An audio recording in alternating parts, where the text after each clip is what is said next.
एक गरीब लड़की रोज एक रेस्टोरेंट के बाहर खड़ी होती थी। ना वो बेक मांगती न कुछ कहती, बस खामोशी से अंदर देखकर चली जाती। रेस्टोरेंट का मालिक अक्सर देखता, लेकिन कभी कुछ नहीं कहा। एक दिन शाम को जब सब लोग जा चुके थे, मालिक ने बची हुई एक प्लेट उसे दे दी। लड़की ने खुशी से लेकर सिर्फ एक लफ्ज कहा, शुक्रिया।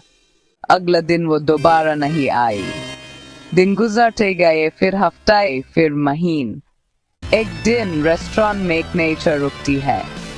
एक लड़की उतरती है, वो लड़की लेकिन अब स्मार्ट ड्रेस में कॉन्फिडेंट। उसने आकर कहा, आपने उस दिन एक प्लेट दी थी, आज मैं पूरा किचन डोनेट कर रही हूँ किसी और के लिए। ये कहानी इमोशनल भी है और एक अच्छी लेसन भी देती है। छोटी मदद कभी कभी किसी की जिंदगी बदल देती है।